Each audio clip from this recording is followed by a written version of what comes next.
इनकी अपनी बहन बेटियां होंगी तो उसकी इज्जत है, लेकिन एक साधारण परिवार की अगर बहन बेटियां हैं तो वो बेटियां नहीं है ना कि सनम हम तो डूबेंगे तुम्हें ले डूबेंगे। दोस्तों नमस्कार, मैं सीएल भारद्वाज, नवयुग टीवी देख रहे हैं आप। लगातार आज 17 दिन पूरे हो चुके हैं। महिला पहलवान जो कि अपनी मांगों को लेकर के बैठी हुई हैं, वो महिला पहलवान जिन्होंने देश को गौरवान्वित किया था और आज भी जिन्होंने देश का झंडा ऊंचे स्तर पर फैलाया था, आज वही झंडे के साथ बैठी है। उनके लिए सुनने के लिए कोई नहीं है, समर्थक भी साथ मौजूद। सर, आपको क्या लगता है, पहले तो धरना प्रदर्शन को देखते हुए कितना समय हो जाने के बाद भी अब FIR हो जाती है, पॉक्सो एक्ट लग जाता है, उसके बाद भी कोई जांच आगे नहीं बढ़ पा रही है? देखिए मैडम, सबसे पहले तो इसे धरना कहना बंद करना पड़ेगा। धरना एक पॉलिटिकल वर्ड है जो नेता यूज करते हैं गलत टर्म को। ये हमारा अधिकार है यहाँ पर बैठना, जनता के बीच में बैठना, जनता को अपनी आवाज़ को बुलंद करना, क्योंकि आज की तारीख के अंदर जो सरकार है उसने आंखें बंद कर ली और बंद नहीं कर ली हैं, वो बंद करने का नाटक कर रही है। ऐसे नेता जो सत्ता के अंदर बैठे हैं, जिनको मालूम है कि बेटियों के ऊपर अत्याचार हुआ है, जो क्या कहा करते थे बेटी बचाओ बेटी पढ़ाओ, तो पहले ही हमें लगने लगा था कि बेटी बचाओ जो है नारा नहीं है, ये चेतावनी थी कि अगर तुम बचा सकते हो तो भारतीय जनता पार्टी के लोगों से अपनी बेटियों को बचा कर दिखाओ। और आज वो चीज़ साबित हो रही है कि जब पूरी तरीके से पॉस्को लग चुका है, FIR दर्ज हो चुकी है, जहाँ एक तरफ एक साधारण व्यक्ति के ऊपर अगर एलिगेशन भी लग जाता है, FIR दर्ज होने से पहले भी उसकी अरेस्ट हो जाती है, या मुकदमा दर्ज होने के बाद में भी मुकदमा दर्ज होने के बाद में भी उन पॉलिटिकल आकाओं की शरण मिली हुई है, जिन लोगों की बदौलत आज ऐसे अपराधी जो है समाज में खुलेआम घूम रहे हैं। और क्या हुआ है, जितने नेता बैठे हैं यहाँ सत्ता के अंदर, इनके ऊपर जितने आपराधिक मुकदमे थे, इन्होंने खुद ब खुद सत्ता में बैठकर उनको क्लीन कर दिया है, साफ कर दिया, सारी FIRs कैंसिल कर दी हैं। लेकिन ये लोग ये ना सोचें कि ये बच जाएंगे, वक्त बदलता है। जो देश की बेटियां हैं जो धरने पर बैठी हैं, जो भी इनकी बात करने के लिए आ रहा है, अब उस पर टैगलाइन दी जा रही है कि टुकड़े टुकड़े गैंग से आ रहे हैं और आंदोलन जी भी है। कहीं ये टैगलाइन आप लोग पे भी ना लग जाए? देखिए बहुत अच्छी बात है, कहने दो ना। असली में टुकड़े टुकड़े गैंग कौन है, असली में देश के गद्दार कौन है, असली में अंग्रेजों के तलुए चाटने वाले कौन है, ये देश की जनता के सामने आना बहुत ज़रूरी है। और ये जनता निर्णय लेगी, और जनता को बेवकूफ़ ना समझें ये लोग। ये जो देश के नेता जो बैठे हैं, पहले तो कहा करते थे कि नेता जो है गुंडों की मदद से सत्ता में आते थे, आज दुर्भाग्य की बात है वो गुंडे ही सत्ता में काबिज हो चुके हैं, जो दूसरे गुंडों को लगातार बचाने का प्रयास कर रहे हैं, अपनी FIRs को कैंसिल कर रहे हैं, अपने आप को क्लीन चिट भी दे रहे हैं। गुजरात दंगों पे क्लीन चिट मिल चुकी है, पहले गुजरात हाई कोर्ट से मिली, अब सुप्रीम कोर्ट से मिली। ये लोग क्या सोच रहे हैं कि सत्ता में बैठ गए तो बस फॉर एवर यही हो गए? एक वक्त ऐसा था जब कहा जाता था Indira is India and India is Indira. जब इंदिरा नहीं रही तो बड़े बड़े तीसमार खान ही रहे इस दुनिया के अंदर, जो सद्दाम हुसैन जैसे जो तुगलकी फरमान दिया करते थे, जो बड़े बड़े जो गद्दाफी जैसे जो लोग थे, जिनके इशारे पर पत्ता नहीं हिला करता था, वो नहीं रहे तो ये लोग रहेंगे?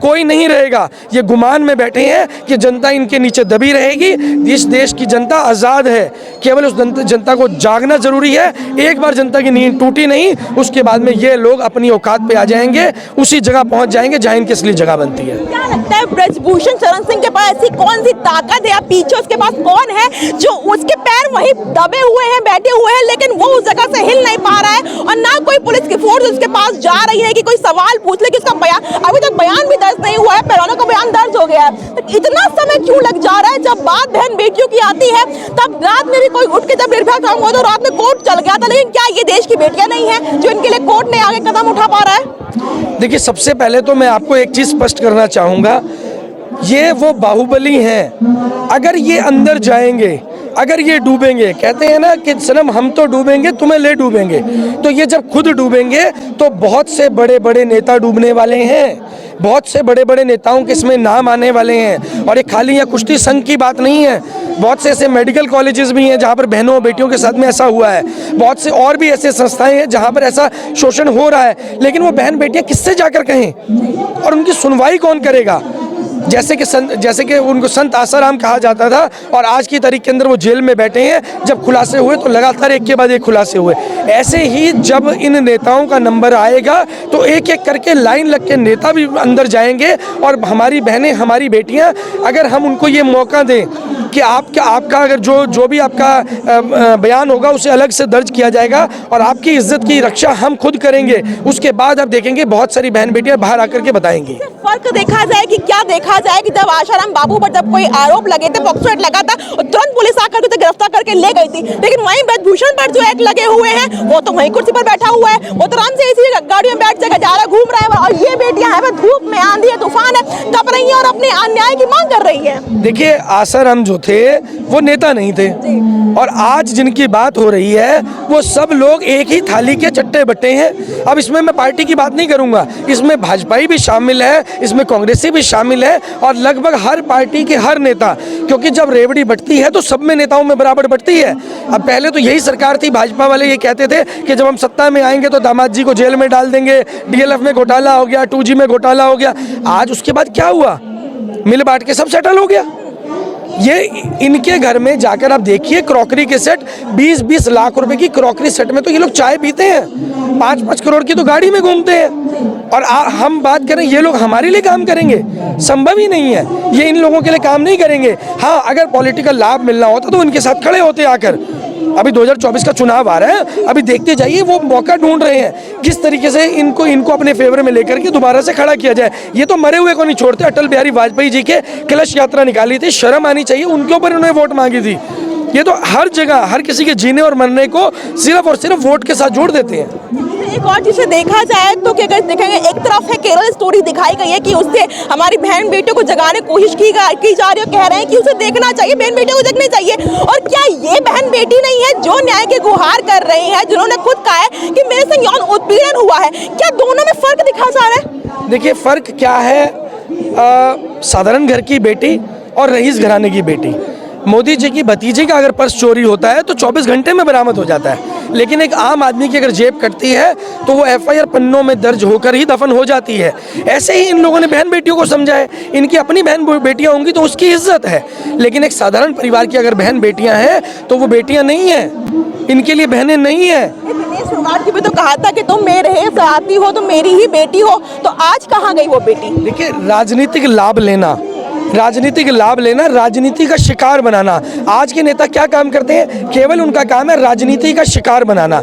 लोगों को कैसे शिकार बनाया जा सके, कैसे अपने फेवर में, अगर कोई भी व्यक्ति नेशनल अवार्ड जीत के आया है तो उस व्यक्ति के फेवर में नहीं है, उसको अपने साथ खड़ा करके कि तुम मेरी बेटी हो, लोगों के अंदर इन्फ्लुएंस चली जाए कि ये तो बहुत अच्छे व्यक्ति हैं। लेकिन जो सच्चाई है, ऐसे समय के अंदर सच्चाई सामने आती है। पिछली बार भी जब इनका धरना हुआ था पहलवानों का, तो इनको धोखा दिया गया था कि हम कार्रवाई करेंगे, और वो कहकर इनको उठा दिया गया। किसान आंदोलन में क्या किया गया, किसानों के साथ इस सरकार ने विश्वासघात किया कि आप उठ जाइए, हम FIR कैंसिल करेंगे, हम आपके 3 बिल वापस करेंगे। अभी यहाँ पर भी मौजूद है इस टाइम जंतर मंतर पे वो किसान नेता जिनके ऊपर मुकदमे दर्ज हुए थे, आप बोलेंगे मैं अभी मिलवाऊंगा आपको।